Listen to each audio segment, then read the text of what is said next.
जी नमस्ते, मैं राकेश। स्वागत है आप सभी का हमारे यूट्यूब चैनल एजुकेशन फायर पे। जेटेट के एग्ज़ाम से संबंधित जो इम्पोर्टेंट क्वेश्चंस है हमने दो भागों में डिवाइड करके प्रैक्टिस सेट 1 और प्रैक्टिस सेट 2 में हमने डिस्कस किया था। आज के इस वीडियो में हम प्रैक्टिस सेट 3 करने वाले हैं। इसमें जितने भी क्वेश्चंस रहेंगे इन सभी क्वेश्चंस में से आप कितने क्वेश्चंस को सही करते हो, इसका जवाब आप हमें अंत में कमेंट सेशन में देंगे। और जो भी क्वेश्चंस आपसे गलत होगा या फिर जहां पर भी आपको कंफ्यूजन रह रहा होगा, उस क्वेश्चंस को आप अपने कॉपी में लिख लीजिएगा और समझ लेना उसे, ताकि अगली बार उस क्वेश्चंस से रिलेटेड आप क्वेश्चंस को गलत ना करें। तो चलिए हम वीडियो को शुरू करते हैं पहले नंबर क्वेश्चंस से। हमारा पहला क्वेश्चन है, वेद किस भाषा में लिखे गए हैं? सबसे पहले हम जानेंगे वेद कितने हैं। वेद हैं टोटल 4 वेद है। 4 वेद के नाम कौन कौन से हैं? पहला है ऋग्वेद, दूसरा है यजुर्वेद, तीसरा है सामवेद और चौथा है अथर्ववेद। इसमें से जो ऋग्वेद है इसमें टोटल 1028 सूक्त है, 10 मंडल हैं। कितने मंडल है? 10 मंडल है। ऋग्वेद में सबसे अधिक बार जिस सूक्त का यूज हुआ है वो हुआ है इंद्र सूक्त का। इंद्र सूक्त का लगभग 250 सूक्त इंद्र सूक्त के हैं। फिर इसके बाद आता है अग्नि सूक्त। अग्नि सूक्त का जो सूक्त है टोटल 200 सूक्त अग्नि सूक्त के हैं। तो ये कुछ बातें हैं जो आपको याद रखने हैं। फिलहाल में वेद जो है संस्कृत भाषा में लिखे गए हैं। ऑप्शन नंबर बी सही उत्तर है। चलिए कुछ इसके इम्पोर्टेंट बिंदु को देखेंगे। महत्वपूर्ण बिंदु है, वेद जो है प्राचीन भारतीय धार्मिक ग्रंथ है। दूसरा है, इन्हें संस्कृत भाषा में रचा गया है। ठीक है। वेद प्रमुख रूप से 4 है। पहला है ऋग्वेद, दूसरा यजुर्वेद, तीसरा सामवेद और चौथा है अथर्ववेद। देखिए ऋग्वेद जो है इसकी उत्पत्ति मानी जाती है 3500 ईसा वर्ष पूर्व, मतलब 3500 वर्ष पहले की मानी जाती है। ऋग्वेद इन सभी वेदों में से सबसे प्राचीन वेद है, ये आपको ध्यान रखना है। चलिए दूसरे नंबर क्वेश्चंस को देखिएगा आप। दूसरे नंबर का क्वेश्चन है, बौद्ध धर्म की प्रथम परिषद कहाँ पर आयोजित की गई थी? आपसे पूछा गया है कि जो पहली परिषद है वो कहाँ पर आयोजित की गई थी? पहली बार आयोजित की गई थी पाटलिपुत्र में। ऑप्शन नंबर बी सही आंसर है। पाटलिपुत्र जो है, जब अजात शत्रु यहाँ के शासक थे मगध के, तो मगध के जब शासक थे अजात शत्रु, तो उस समय पर मगध की राजधानी क्या थी? पाटलिपुत्र थी। सबसे पहली जो राजधानी है वो है राजगृह। फर्स्ट राजधानी कौन सी है? राजगृह आपकी पहली राजधानी है। बाद में अजात शत्रु ने राजगृह से पाटलिपुत्र चेंज किया था। तो यहाँ पर जो बौद्ध धर्म की पहली परिषद है वो पाटलिपुत्र में आयोजित की गई थी। कुछ इसके इम्पोर्टेंट बिंदु है, समझते हैं। बौद्ध धर्म की प्रथम परिषद जो है राजगृह में हुई थी। इसका आयोजन महाकश्यप की अध्यक्षता में की गई थी। ये आपको याद रखना है दूसरा वाला बिंदु को, कि किसकी अध्यक्षता में यह परिषद आयोजित की गई थी। तो ये महाकश्यप की अध्यक्षता में आयोजित की गई थी। तीसरा है, यह परिषद बुद्ध की मृत्यु के तुरंत बाद आयोजित की गई थी। इनमें से आपके ऊपर के जो 2 बिंदु है ये आपको विशेष तौर पे याद रखना है। हो सके तो आप इसे अपने कॉपी में लिख लीजिएगा। चलिए तीसरा क्वेश्चन देखिएगा। थर्ड नंबर का क्वेश्चन है, अशोक के किस शिलालेख में कलिंग युद्ध का वर्णन मिलता है? देखिए अशोक के 13वें शिलालेख में हमें कलिंग युद्ध का वर्णन मिलता है। और इस कलिंग युद्ध के बाद अशोक क्या करता है? बौद्ध धर्म को स्वीकार करता है। किसको स्वीकार करता है? बौद्ध धर्म को स्वीकार करता है। ये आपको याद रखना है। चलिए कुछ इसके इम्पोर्टेंट बिंदु को समझेंगे हम। इम्पोर्टेंट बिंदु है, पहला है कि अशोक के 13वें शिलालेख में कलिंग युद्ध का वर्णन मिलता है। इस युद्ध के बाद में अशोक क्या करते हैं? बौद्ध धर्म को स्वीकार करते हैं, अहिंसा परमो धर्म के मार्ग पे चलते हैं। यह शिलालेख जो है पाली भाषा में लिखा गया है। यह शिलालेख कौन सा भाषा में है? पाली भाषा में। 2 बातें आपको याद रखना है। पहला कि जितने भी बौद्धिज्म के ग्रंथ होंगे वो सारे ही पाली भाषा में लिखे जाएंगे। और जो जैनिज्म के ग्रंथ होंगे, जो जैनियों के ग्रंथ होंगे, वो प्राकृत भाषा में लिखे जाएंगे। इन दोनों में डिफरेंट आपको पता होना चाहिए। चलिए अगला क्वेश्चन देखिएगा। नेक्स्ट क्वेश्चन है आपका, चौथा क्वेश्चन है, पाइका विद्रोह झारखंड के किस राज्य में हुआ था? प्रश्न में है कि पाइका विद्रोह झारखंड के किस राज्य में हुआ था? आंसर है आपका ऑप्शन नंबर डी, सिंहभूम में क्या हुआ था? पाइका विद्रोह हुआ था। इससे रिलेटेड कुछ इसकी इंपॉर्टेंट बातें को देखेंगे। पाइका विद्रोह सबसे पहले सिंहभूम में हुआ था और ये 1820 में शुरू हुआ था। इस विद्रोह का क्या कारण था? ब्रिटिश नीतियों का विरोध था और इसे अंग्रेजों के खिलाफ प्रथम संगठित विद्रोह माना जाता है। कौन से विद्रोह को? पाइका विद्रोह को प्रथम संगठित विद्रोह माना जाता है। तो ये कुछ इंपॉर्टेंट बिंदु है जो आपको याद रहना चाहिए इस क्वेश्चन से रिलेटेड। चलिए अगला क्वेश्चन देखिएगा। नेक्स्ट क्वेश्चन है आपका, सरहुल पर्व किस जनजाति द्वारा मनाया जाता है? सबसे पहले जो ये पर्व है सरहुल पर्व, ये झारखंड का पर्व है, ये आपको याद रखना है। कहाँ का पर्व है? झारखंड का पर्व है। झारखंड में टोटल 24 जिले हैं और झारखंड की राजधानी है रांची। ये कुछ बातें हैं जो बेसिक से आपको याद रखना है। यहाँ पर आपसे प्रश्न में पूछा गया है, सरहुल पर्व किस जनजाति द्वारा मनाया जाता था? आंसर है आपका ऑप्शन नंबर सी, मुंडा जनजाति के द्वारा मनाया जाता है। चलिए इसके कुछ इंपॉर्टेंट बिंदु है, उसमें विस्तार रूप में समझेंगे हम। सरहुल जो पर्व है जो कि झारखंड में मनाया जाता है, ये वसंत ऋतु में मनाया जाता है। कुल ऋतु कितने हैं? टोटल ऋतु है आपके पास 6। यह मुंडा जनजाति का प्रमुख पर्व है। यह जो पर्व है ये प्रकृति पूजा का पर्व है, जिसमें पेड़ों और वनस्पतियों की पूजा की जाती है। किस किस की पूजा की जाती है सरहुल पर्व में? पेड़ की और वनस्पतियों की पूजा की जाती है। चलिए अगला क्वेश्चन देखिएगा। छठा क्वेश्चन है आपका, महाजनपदों का उदय किस काल में हुआ था? ऑप्शन नंबर ए है वैदिक काल, बी है 6ठी शताब्दी ईसा पूर्व, सी है गुप्त काल और डी है मौर्य काल। प्रश्न है कि महाजनपदों का उदय किस काल में हुआ था? आंसर है आपका, महाजनपदों का जो उदय है वो 6ठी शताब्दी ईसा पूर्व में इनका उदय हुआ था। किस प्रकार से हुआ था ये हम समझेंगे। देखिए सबसे पहला है कि महाजनपद जो है टोटल 16 महाजनपद है। इन 16 महाजनपदों में से सबसे शक्तिशाली जो जनपद है वो है मगध, जो कि आप यदि मैप में देखोगे तो मगध जो है गंगा के दक्षिण में स्थित है।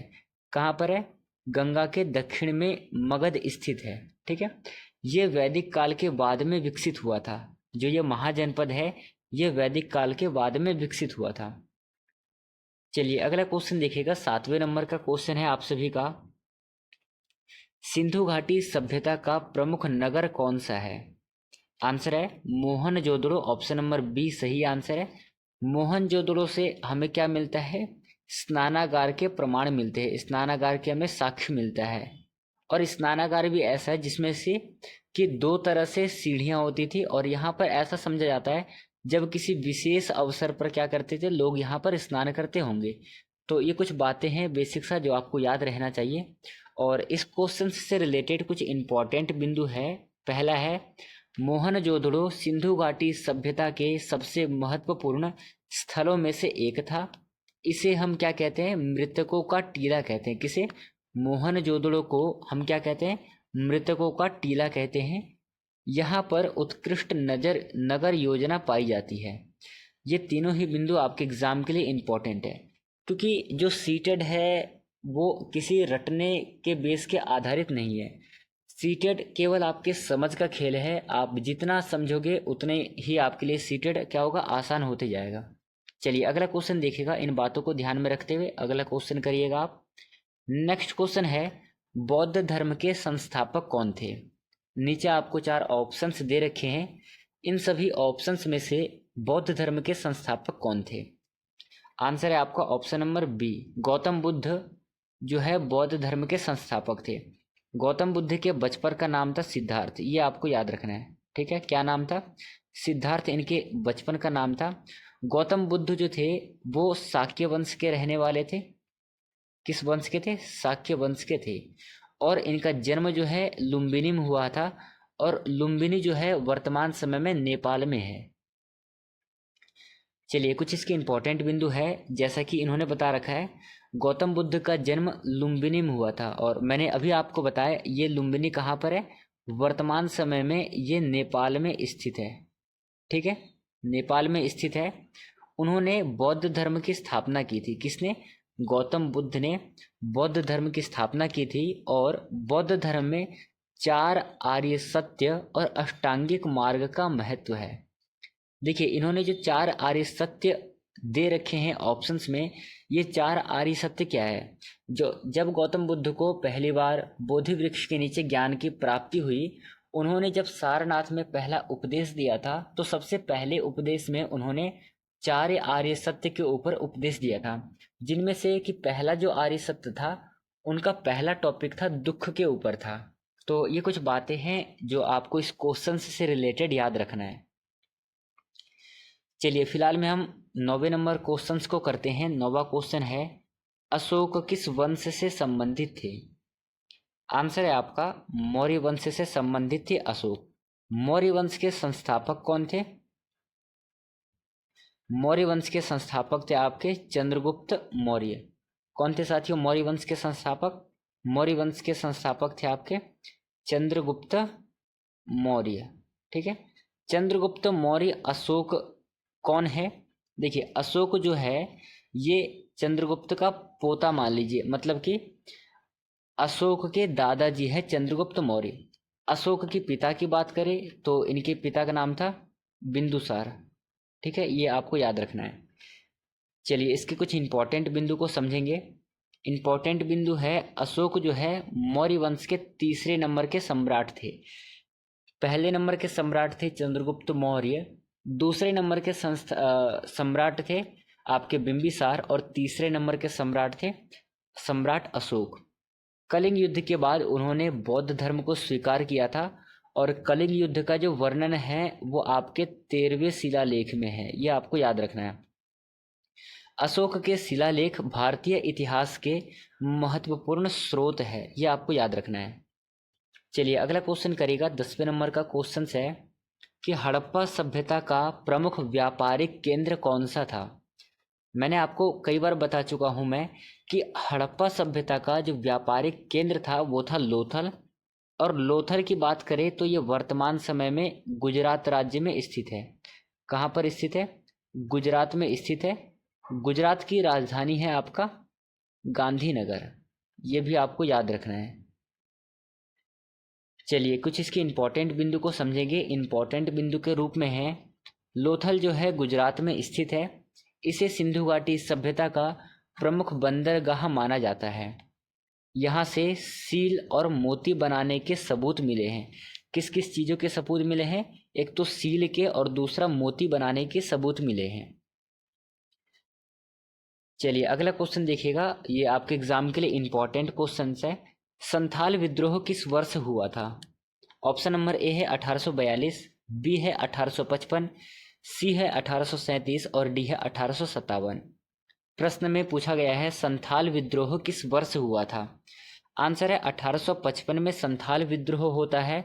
और संथाल विद्रोह जो है वो किसके खिलाफ होता है? संथाल विद्रोह अंग्रेजों के खिलाफ हुआ था। इस विद्रोह के नेता थे सीदो और कान्हू। ये दो नाम आपको नोट करना है। आपको पता है कि 1855 में आपका संथाल विद्रोह हुआ। संथाल विद्रोह के नेता थे कान्हू और सिद्धू, ये दो नाम आपको याद रखना है। इस प्रमुख कारण भूमि के शोषण और वसूली से जुड़ा था। इसका प्रमुख कारण क्या था? एक तो भूमि का शोषण और दूसरा क्या था? कर वसूली। तो ये तीनों ही बिंदुओं को आपको ध्यान में रखते हुए चलना है। चलिए 12वें नंबर का क्वेश्चन करिएगा। 12वां क्वेश्चन है, बिरसा मुंडा का जन्म किस जिले में हुआ था? आंसर है आपका खूंटी जिले में हुआ था। किस जिले में हुआ था बिरसा मुंडा का जन्म? तो खूंटी जिले में बिरसा मुंडा का जन्म हुआ था। और बिरसा मुंडा को धरती आबा कहा जाता है। तो एक प्रश्न आपका यहाँ से बन सकता है कि धरती आबा किसे कहा जाता है? आंसर होगा आपका बिरसा मुंडा। ठीक है, उन्होंने मुंडा विद्रोह का नेतृत्व किया था। ठीक है, किसका नेतृत्व किया था? मुंडा विद्रोह का नेतृत्व किया था। उनका संघर्ष जनजातीय अधिकारों के लिए था। किसके लिए था? जनजातीय अधिकारों के लिए था। इन बातों को ध्यान में रखना है आपको। चलिए अगला क्वेश्चन करिएगा। 13वें नंबर का क्वेश्चन है, झारखंड को किस वर्ष अलग राज्य का दर्जा मिला? देखिए, झारखंड जो है वर्ष 2000 में बिहार राज्य से अलग होता है। आप मानिए 15 नवंबर, कितने नवंबर को? 15 नवंबर 2000 को झारखंड जो है बिहार से अलग होता है। और अलग हुआ कब? 15 नवंबर 2000 को बिहार से अलग होता है झारखंड। यह दिन बिरसा मुंडा की जयंती के रूप में मनाया जाता है। किस नाम से किस दिवस के रूप में मनाया जाता है?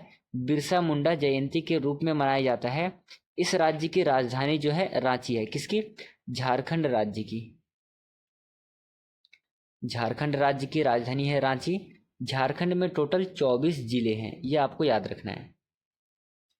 चलिए नेक्स्ट क्वेश्चन करिएगा। अगला क्वेश्चन है आप सभी का कि झारखंड का सबसे ऊंचा पर्वत कौन सा है? सही उत्तर है option number A, Parasnath Jharkhand का सबसे ऊंचा पर्वत है। चलिए इससे रिलेटेड कुछ इंपॉर्टेंट बिंदु को समझते हैं। पारसनाथ पर्वत झारखंड का सबसे ऊंचा पर्वत है। यह जो पर्वत है जैन धर्म का सबसे पवित्र स्थल माना जाता है। कौन सा पर्वत? जो पारसनाथ का पर्वत है ये जैन धर्म का सबसे पवित्र पर्वत माना जाता है। इसकी ऊंचाई लगभग क्या है? 1366 किलोमीटर है। कितना है? 1366 किलोमीटर। तीनों ही बिंदुओं को आपको ध्यान में रखते हुए चलना है। चलिए ये रहा आज का आपका अगला और अंतिम क्वेश्चन। इस क्वेश्चंस को करने से पहले, जैसे कि मैंने आपको वीडियो के प्रारंभ में बताया था कि जितने भी क्वेश्चंस होंगे और इन सभी क्वेश्चंस में से आप कितने क्वेश्चंस को सही करते हो इसका जवाब आप हमें अंत में कमेंट सेशन में देंगे। तो आप लोग अपना अपना जवाब, अपना अपना स्कोर हमें कमेंट सेशन में बताएंगे। चलिए हम अगला क्वेश्चन करते हैं। झारखंड आंदोलन के नेता कौन थे? इम्पोर्टेंट है आपके एग्जाम के लिए। झारखंड आंदोलन के नेता कौन थे? आंसर है Jaipal Singh. Option number A सही आंसर है। कुछ इसके इंपॉर्टेंट बिंदु है जो कि आपको समझना है। जयपाल सिंह मुंडा झारखंड आंदोलन के प्रमुख नेता थे। एक नाम आपको नोट करना है अपने कॉपी में। उन्होंने झारखंड राज्य की मांग की थी। किसने मांग की थी? तो जयपाल सिंह मुंडा ने झारखंड राज्य की मांग की थी। वह एक ओलंपियन भी थे और 1928 में भारतीय हॉकी टीम के कप्तान थे। ठीक है, कौन? जयपाल सिंह 1928 में भारतीय हॉकी टीम के कप्तान थे, साथ ही साथ झारखंड आंदोलन के प्रमुख नेता थे और इन्होंने ही झारखंड राज्य की मांग की थी। तो ये कुछ बातें हैं जो आपको याद रखने हैं, क्योंकि कई बार क्वेश्चंस नहीं पूछते, जो उसके सब टॉपिक्स होते हैं उनमें से आपके क्वेश्चंस देखने को मिलता है। तो चलिए आज की इस वीडियो को हम यहीं पे समाप्त करेंगे। ये हमारा प्रैक्टिस सेट 3 था। कल की वीडियो में हम जेटेड से रिलेटेड जो भी इंपॉर्टेंट क्वेश्चंस होगा वह प्रैक्टिस सेट 4 में करेंगे। टोटल हम 20 प्रैक्टिस सेट करेंगे, इससे आपका क्वेश्चंस बहुत ज़्यादा क्लियर हो जाएगा। चलिए आज की इस वीडियो को यहीं पे ख़त्म करते हैं, मिलेंगे कल की वीडियो में। तब तक के लिए जय हिंद साथियों।